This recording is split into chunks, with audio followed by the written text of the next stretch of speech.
Yeah, hold it right there. I want to introduce Ogek, who is with us. Ogek Carlos, the practitioner of diplomacy and foreign policy analyst. Jambo, if you can hear me. Hi, I can hear you clearly. Good to have you on set this evening. You're in Uganda. Thank you for hosting me. Thank you. You are in Uganda?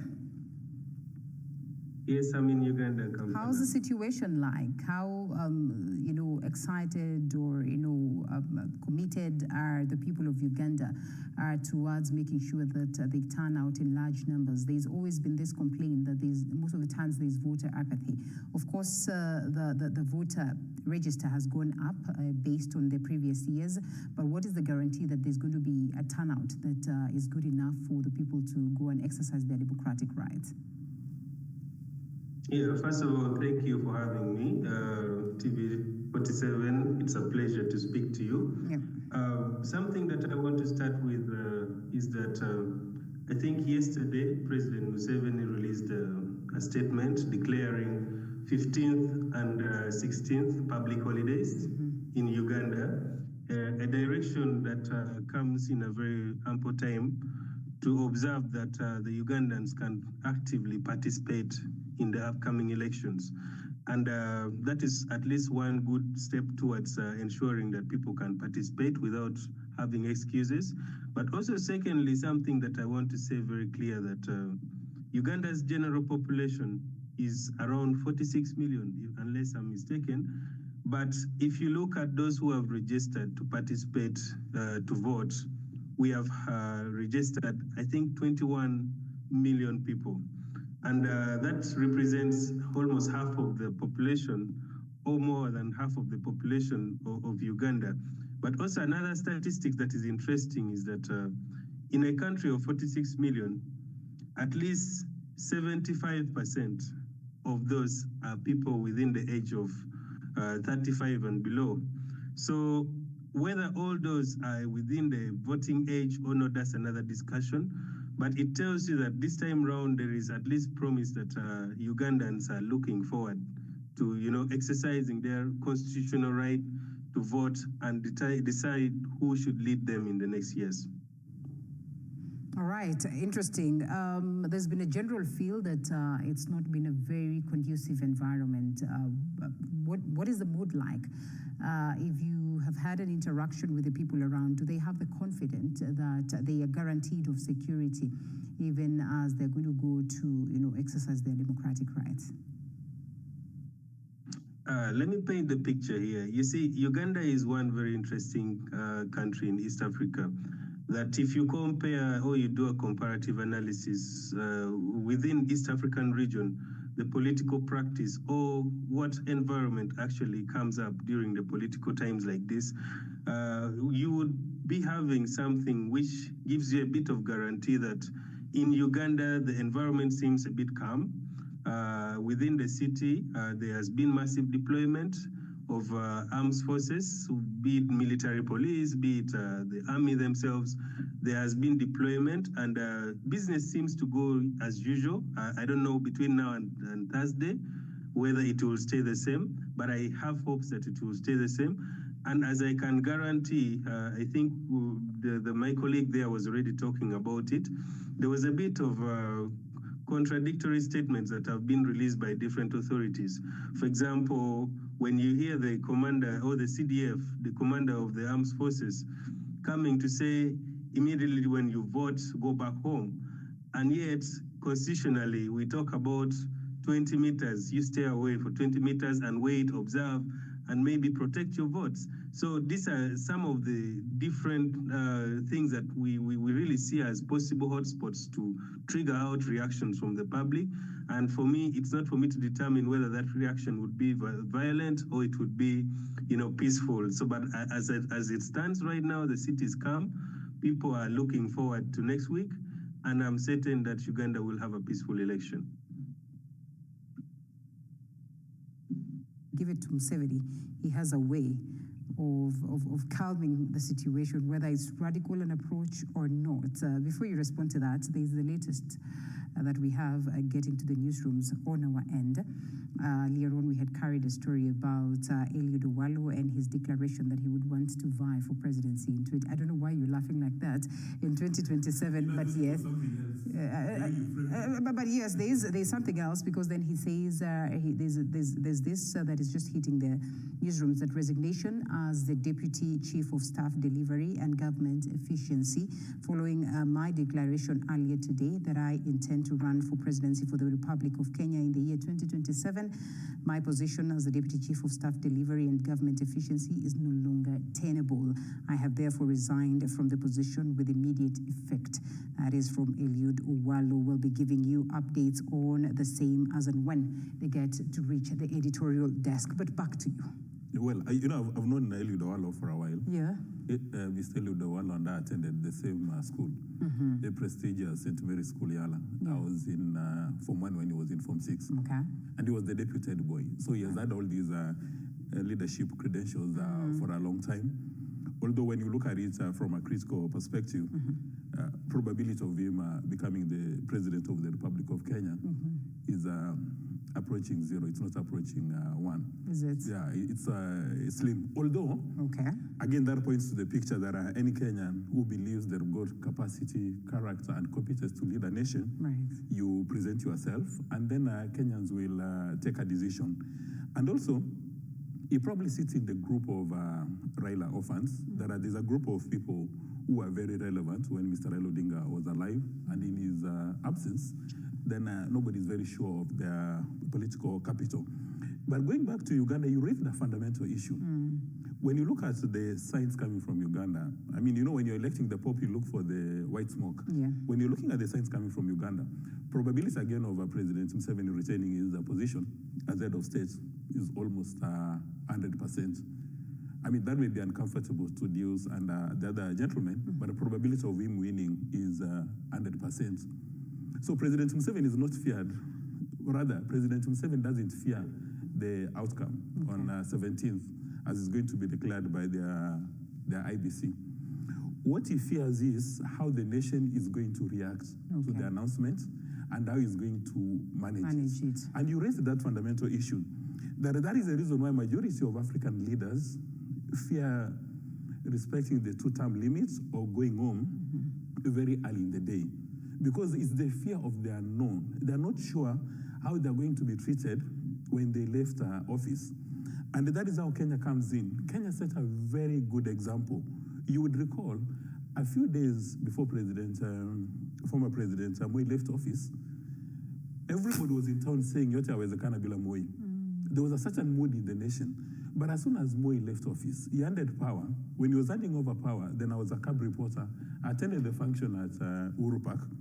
He was pelted with mud stones. And people said, wait a minute, is that how you treat President Moi, who has decided to hand over power? And we must call a spade a spade. Right. That President Kibaki did not treat Moi well during, on that particular day. He almost insulted him. And President Moi with grace stood there. But guess what? A year later, when Moi came back to town, there was a certain love and respect for President Moi. The same thing happened for President Kibaki. People said, Yote awezekana bila Kibaki. But a few years into retirement, respect and love for President Kibaki. Even for President Kenyatta, you would recall, the hustler versus the aristocracy conversation, the haves and have-nots, people are saying, Yote awezekana bila Uhuru. But now when President Uhuru appears in public, everybody wants to shake his hand, everybody wants to listen to what he's talking about. So this phobia that majority of African leaders have, because you see, they've created, majority of African leaders become more powerful than the states. They become more powerful than institutions, more powerful than the systems. So there's a general fear that if they go home, how they're going to be treated. A good example is the head of the IBC in Uganda has failed to pronounce himself on critical issues, on the violence being visited on people who are campaigning. Like, for instance, that scientist, the political scientist from Uganda has indicated, if campaigns are supposed to end at 6 o'clock, But then you stop Bobi Wine at a roadblock the entire day. Then a minute to 6, you tell him now go and do your campaign. Then a minute later, he's at another roadblock. He's told now, excuse me, sir, it's 6 o'clock. Now, if the head of the IBC does not pronounce himself, then what are you telling people? And we have a similar situation in Kenya, where Musalia Mudavadi said, maybe we need to think about a referendum moment. But Ethekon in Kenya has also not pronounced himself. Now, the reason why I'm talking about the electoral bodies is you must create confidence and trust in the electoral process. Because, I mean, technically speaking, voting is what happens on the material day on the 15th. But there is voter suppression before the voting day. Do all these candidates have a free chance to go and campaign? How is the media covering them? How is the civil society treating them? You know, in Kenya, fortunately enough, you may not know who is going to become the president till IBC has declared the winner. Because normally the win is 51, 52, 48, 49. That is why in Kenya, by-elections are very important, especially the one for Malava. Everybody was waiting to see the UDA candidate in Dakwa. Is he going to win? What about Mbere? The UDA candidate is going to win. So that people can start establishing themselves who is likely to win. But when you have an election whereby before an election, you actually know who is going to win, then can you really say that was a free and fair election? Especially in a country called Uganda, where there is massive unemployment, where you've got so many young people. I mean, don't you think it's a tragedy that my friend here, Deus, his entire life has only known one president? Well, Deus, don't you, is it a tragedy? Do you feel like it is? And I want you to tell us what is the different strategy this time around, Because, I mean, with that knowledge that the probability of Museveni getting back is high, but you still put up a fight, is simply because you think that there's something better that you're presenting to the people of Uganda. It is simply because you have confidence that there's change of strategy and there's a possibility that, the odds could favor you. So what is this different thing that you do this time around? Because this is the second time your presidential candidate is facing Museveni, let alone the other 6 that are also, part of the presidential race. Thank you for your question, Leila. First of all, I want to give credit to my party leader, Bobi Wine. Do you know what it means coming for the first time as a presidential aspirant and you score 35%? Okay. And then coming for the second time, of course, we have learned from the past. We have had to develop some strategies or some mechanisms to see how best we can, send the old man out this time. One of the biggest mechanisms is that we have had something to do with defiance and protest vote. There's something we are calling protest vote. If you have been following the campaign trail of Bobi Wine, you see many Ugandans everywhere are using the Uganda flag. Why? He has told them this is the only weapon you can use against the militarized, the weaponized regime. So look for your votes and protect them until the last day. How when you're being told that once you're done, the Constitution, I think Article 31 of the Presidential Elections Act gives us the mandate at least to stand 20 meters away. Unfortunately, the Electoral Commission boss has said, no, when you are done with voting, just go home, just because, is not in charge. Truly, the Electoral Commission boss is not in charge. But the army, the police is in charge, like my brother is saying here. But then, giving up is not an option. Okay. So we must stay 20 meters away, guard our vote. At least there will be low chances of stealing when I'm watching you. Okay. So we have to guard the vote. That one we shall do. And also, secondly, we have, of course, gone into grassroots. We've had to go deep in the villages. If you've been following the campaign trails, Bobi Wine has tried to move even the deepest villages during the campaign, something maybe he didn't do per se in the last elections. But also for voter protection, we have developed an app called Beat Chat. That's an interesting app. There's Bluetooth even when the internet is off. Because for sure we know the internet will be off because the UCC has already announced and said the internet will be shut down. Okay. The media has been compromised, like NTV, a national TV, Uganda, was banned from covering presidential campaigns from Museveni, simply because they report, things to do with the opposition, that's Bobi Wine. So Museveni has And what good is this is we don't have separation of powers in Uganda. Like the appointment authority is from 7, the sacking or the removal of that same body is from 7. So if at all you're not working for him, so he bans you. But to solve that, we have developed that alternative big chat. It's an interesting app that we shall be able to use to send messages, get results from here and there, something that I think will also protect our votes. And lastly but not least, we have had so many challenges in this voting, challenges to deep down where we come from. That's also the grassroots. Like the whole last week, we were told as long as you support the People Power Movement, the NOP, make sure at least in your phone, you call at least 50 people who are related to you.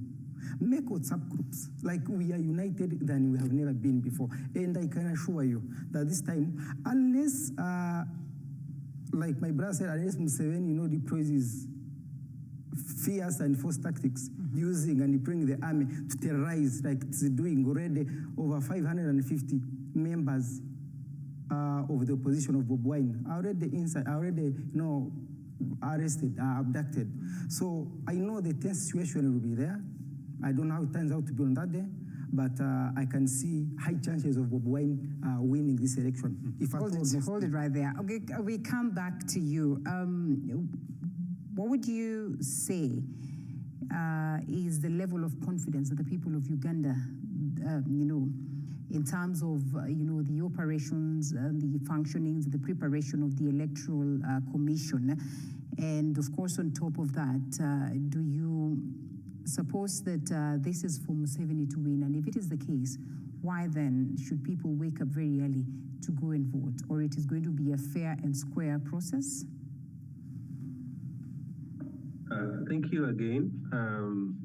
I think I want to start with what my brother ended with. And there's something he talked about, the National Unity Party being very ready to, win the election this time around. But I would also want to say something that people of Uganda were actually disappointed in 2021 when Bobi Wine, after the declaration of results, had first of all had the interest of pledging or putting up a presidential petition, election petition. But along the journey, of course, there were a lot of issues that came in. Some evidence was being taken away and all that. But you see, one thing I always say is that the importance of election petition is not only for that particular election. Election petitions help you to rectify the same problems that you're dealing with at that point.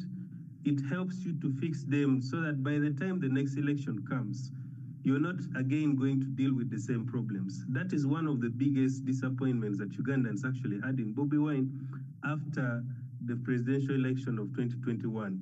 So I can tell you that some of the hiccups that we are having right now in 2026 are some of the things that the election petition of 2021 could have fixed. So sometimes you don't petition because you want to win, but you can petition because you're trying to create a precedence for the next election.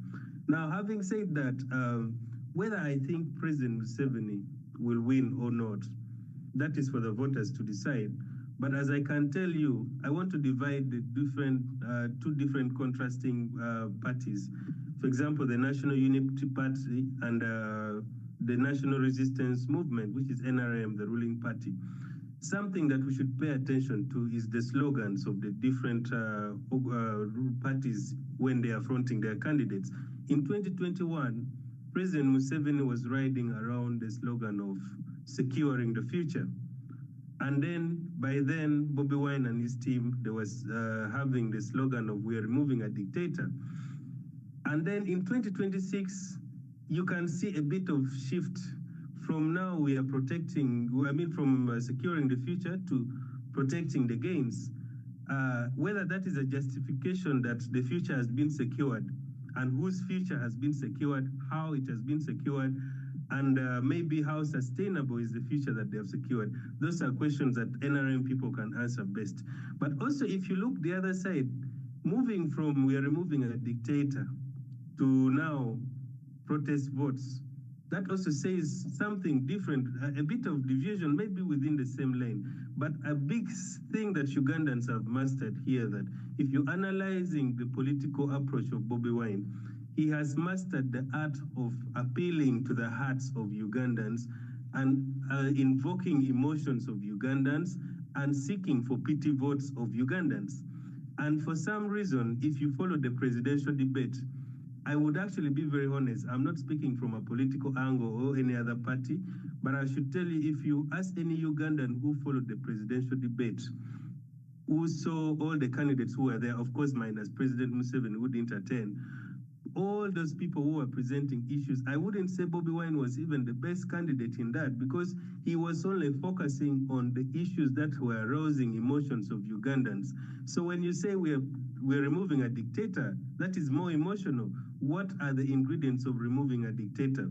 What are the ingredients of protest votes? And then on the other side also, I can criticize the NRM.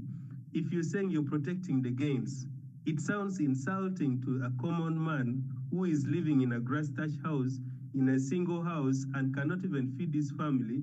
And then you're already rubbing it in his face that we are protecting the gains. What gains are we talking about? So also on the other side, I can say a criticism to the NRM feels like the protecting of the gains sounds more elitist.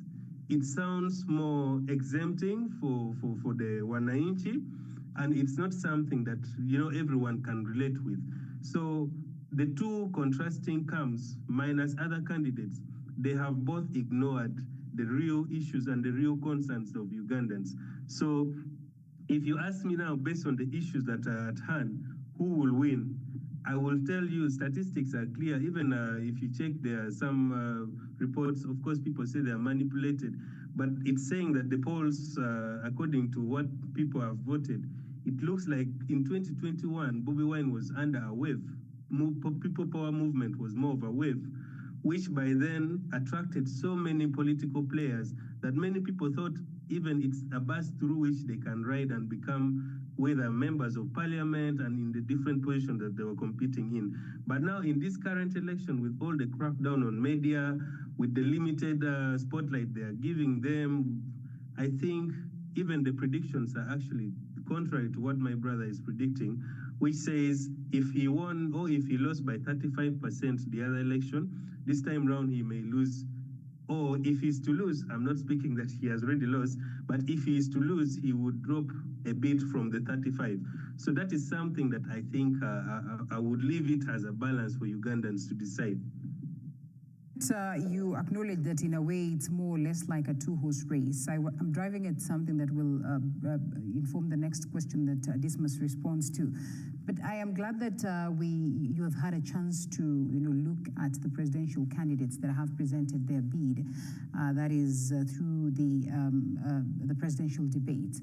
Do you suppose there's any that really was presenting ideologies, that has a beautiful manifesto that indeed would transform the country Uganda? Indeed, first of all, I am not proud as a Ugandan that this time round we have not given any female candidate a chance to run for presidency. And that does not mean, it doesn't go with the say that there were people who actually expressed interest to become presidents, the females. And that said, a lot of candidates are on board. I mean, there are 8 candidates, and Ugandans do not even vote based on ideas in most cases. For example, credit to Bobi Wine, who came through music and, relating to the ghetto stories, and is riding around that fame of the Chadonda election now until he became presidential candidate, until now he is the biggest opposition in the country. Besigye is under, he is in prison. So if you ask me in that direction, I would think Bobi Wine in this case, if you compare the two of them, of course they are the heavyweights. They are the ones that people are more attracted to. NRM has the state's apparatus on its side. It is the one that everyone is trying to attack and get out of power. But then if you look at the other candidates, if we are voting real issues, there are people like Mugisha Muntu There are people like, the gentleman from FDC, a very brilliant man in economics, etc. But I think because the political playground has already leveled itself, it's a two-horse race for me. That's what I could think. The presidential candidates, and of course with their parties, and flanked with those ones that would want to represent the people of Uganda, at parliament level, is a beautiful thing, because then it's democracy. To even listen to this 8 and hear what it is that they present on the table that would help counter, Museveni's manifesto is something that is even interesting. As you have heard Ogek highlights, there are some who really have a beautiful plan for the country. Do you think it would have been safe? Because there seems to be a general feel, a democratic feel, that perhaps Museveni has been here too long. Eh? It is time to exit the stage. It's important that the country unites, to make sure that they get him off. Would it have been wise for them to have gone it the united opposition kind of way, where all these other presidential candidates perhaps maybe like have 5 that are backing one person, with a beautiful manifesto that cuts across, and maybe that would work?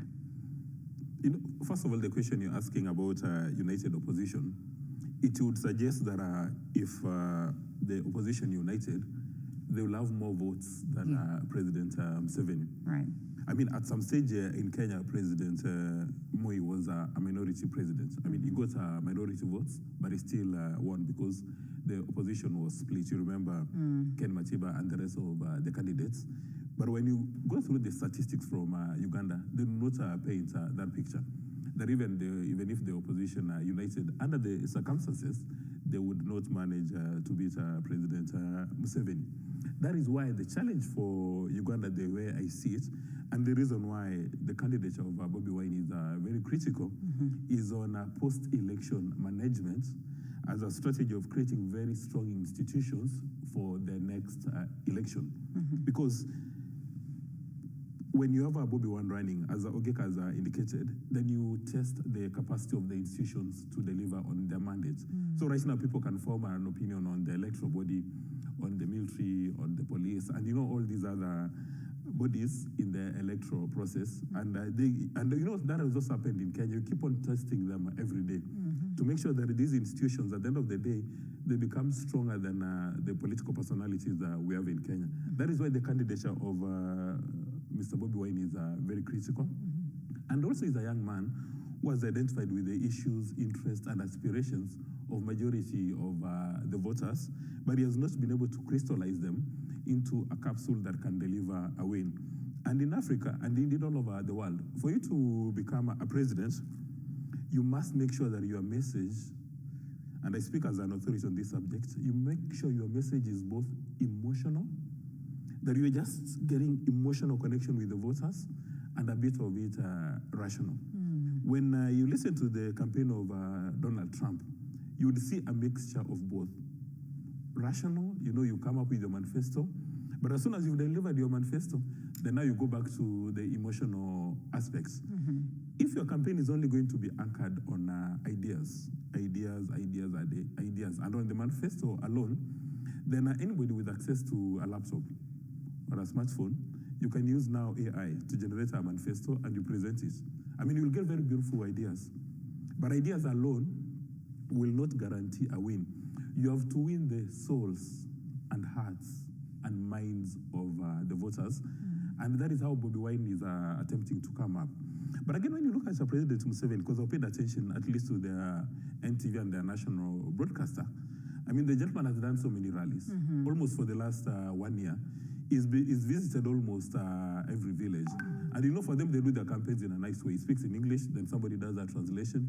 And, he's been identifying people who have been beneficiaries of his economic leadership. He's been giving them flags, they're called flag bearers. Wherever he goes, he gives them flags. But still, people have started asking questions that when you talk about the economics in Uganda, do you become rich or wealthy in Uganda because of political proximity or because of harnessing the factors of production? That is a question that President Museveni has not answered. And given the fact that, Museveni is a thought leader, is an intellectual, You know, anytime when it comes to Kenya and speaking about the East African community, the integration process, people get glued. But science suggests that while he speaks very well when he's outside Kenya, but when he's back at home, he's not implemented those ideas. However, Kenyans would be very interested to know that the cost of production in Uganda compared to Kenya is much lower. Like for instance, Diosia would tell you that the cost of producing, say, eggs in Uganda is much lower than Kenya. Those are some of the things that he has achieved. One would say it's because of that, you know, the entire of Uganda is arable. Kenya, maybe it's not the case, but still he's been able to create a certain environment. And in my view, for us to make progress, because anybody who is a member of the East African community should have an insurable interest in the elections in Uganda, because what happens in Uganda affects every Kenyan. What happens in Tanzania affects every Kenyan. They're our neighbor, they're our biggest trading partners. We are joined at the hip. Yeah. I mean, if you come from Busia, you may not even tell the difference between, I mean, a Kenyan in Kenya and a Kenyan in Uganda, because it's the same thing. Because I even understand there's even voter importation around this electoral time. There are some Kenyans who are going to vote in Uganda. I don't know whether that is the case. Yeah. But you know that those are statements. So in my view, what President Museveni must do, not because he's the president of Uganda, but because he owes it to all the residents of the East Africa, or rather, all the members of the East African community, is the post-election management. Manage it carefully so that there is no, there's no destruction of property, no lives lost, and then prepare Uganda for an election when he's retiring. Because again, I've had the occasion of speaking to so many Ugandans. I hadn't spoken to Dios before. Right. A good number of them are agreed that let's give Mzee this one term, amalize, aende. So his challenge would be that for the next 5 years, how do you make sure that you create very strong institutions, stronger than him, so that during his retirement, he does not keep on getting worried. You know, majority of the reason why we said presidents in Africa don't go home is they're nervous that what happens when they leave State House. Hold it right there, and I'd love for I know I want to come to you shortly. That is on the question of the place of the youth moving forward. But Ogik, because then we're running short of time, quickly, picking it up from what Dismas says, the tragedy would be, or perhaps the desire for the people of Uganda right now, and this is in the question of democracy, because give it to him, as earlier mentioned, Museveni has managed to maintain the question of peace as well as political stability, if you'd want to call it that. But still, there's the general feel that maybe he should exit the stage so that he leaves the space for somebody else. But what are the chances of rooting out the Museveni factor, the Museveni family, the dynasty aspect to things? I know that he has members of his family that are, credible enough to manage, different institutions and spaces in Uganda. But what is the possibility that it's not going to be, the people of Uganda dealing with another Museveni? Case in point, perhaps the son. Yeah, my guess is as good as yours, and I think what I can only say is that it's an African challenge. It's not a Ugandan challenge. It's not, because even in Kenya, we just had President Uhuru, who was a son to a former leader, and so many other factors we can talk about.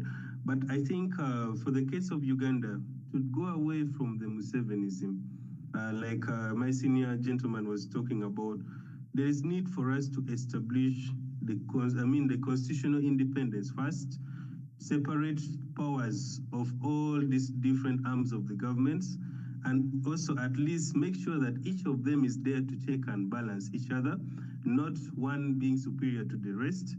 And I think at the end of the day, whether it is Museveni's son who comes to power or another person who comes to power, all we need is to see rule of law, and if they are to come, Museveni's son also has a right to come to power if he wants to, because of course there are procedures for him to do that. He can decide to step down, and he's a Ugandan. He has a constitutional right to contest and become a president of Uganda. So long as he comes through the legitimate way, so long as he follows all the different criteria, or even any other family member I think there is no problem with that. But for me, I think there is need for us to restore constitutional power in Uganda, the independence of the different institutions, the arms of government, and then Ugandans to go back in charge of their country as Uganda. And I think there is no one else who can fix that better than the Ugandans themselves. So whether this is the last term of President Museveni, or it is just another rhetoric of him, because it's not the first time he has talked about this being the last time he's contesting. But I think whether it is his last time or not, we need to restore the country and give it back to the people, not a family property, not a dynasty. We're not creating an empire, we are a democracy. All right, thank you. And I'm glad that you talk about the people. The people, the youth, could form the largest bit of the voters in Uganda. We cannot help but think about the situation in the country here, Kenya, after the Gen Z protest and just how vocal they came out to say that it is their time. What is the place of the youth in Uganda? Okay, the youth in Uganda, after realizing that there's no more freedom, no respect to human rights, no economic progress that's going on. I wanted to talk about what you said about the economic production in Uganda that is, that's doing better than in Kenya.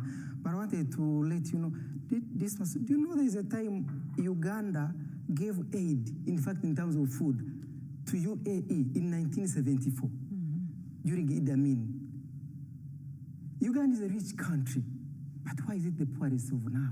Because of this disease called corruption. And corruption is starting from the office of the president himself. Do you know that our president has 92 cooks? And they live 2, him and the first lady in the State House. Corruption is everywhere. They have stolen everything in Uganda. So as the youth who make up the vast majority, they want to see a new Uganda. Many of them have never seen another president like I said. So they don't see a Uganda at least where constitutionalism is working. Not that Museveni is as is the appointing authority of almost the judiciary, electoral commission, like everything is completely working for him. So once freedom, once human rights being respected, you saw the other 2 Kenyans here, Bob and Nicholas, who were arrested just because they associate with the opposition candidate. And they are kept in the safe house, nothing, no case, and then at the end of the day, just open the doors and say, now you go back home. What's that? So we want a new Uganda where we have, freedom, where we have, respect human rights, where we have economic empowerment. Ugandans don't have jobs. And who are those Ugandans? The largest are the youth. You go to school, that's what I studied. I have 2 degrees in Uganda, but for 2 to 3 years, I didn't get a job. That's why I came to find a hustling or some activity here. So we want a new Uganda where we can have empowerment in activity, especially in mining, in agriculture, in all of this, which Museveni has partially done. Right. And when he does, it's destroyed by those around him through corruption. Yeah. We'll be watching. All the best, brother. I wanted to send the last message. 30 seconds.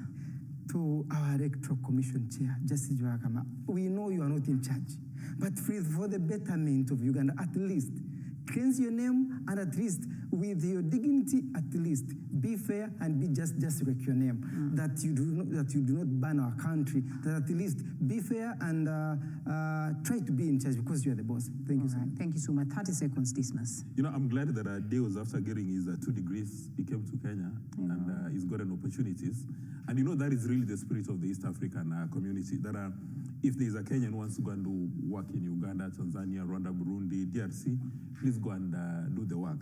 But the most important, in my view, message for people managing elections in Africa is they must create predictable systems for unpredictable outcomes. It doesn't augur very well when you're having this kind of a conversation and you can already determine who's going to win the election, who's going to be pronounced. Then people may begin to ask, then what is the purpose of an election? That is why it's very critical, like the situation which has been created in Kenya, that people are trying to look all over. They're reading, going through the tea leaves to find out how is 2027 going to look like. So that when David Ndakwa wins the Malava by-election, people say it's going to be a UDA moment. And in my view, this is the kind of environment we need to create. And then finally, we must encourage ideas and reward leaders who come up with, reward leaders who come up with ideas. Right. Because it's ideas which are going to take us to the next level. All right, well said. Thank you so much. Dismas Mukua, political risk analyst, as well as Deus Kanyesije, a spokesperson, a National Unity Platform, that is Kenya Diaspora Charter, as well as Ogi Carlos, practitioner of diplomacy and foreign policy analyst. Thank you. We are here, we're counting days, we'll be watching, we'll be following. 15th and 17th. Yeah, I'm telling you. Well, there you go. We have to close it at that very point. We appreciate your immense feedback, even as we wish our brothers in Uganda all the best as they wait to exercise their democratic right, which is very, very important. I certainly hope that they will all come out and vote. My name is Linda Alela. It was good having you. This is where we close the TV47 Weekend Edition. Looking forward to see you again this week. Make sure that you keep safe and make the most of the week. Also appreciating the team that has made the broadcast a success, including the sign language interpreter, Rhoda Nyamai. Have a pleasant night ahead.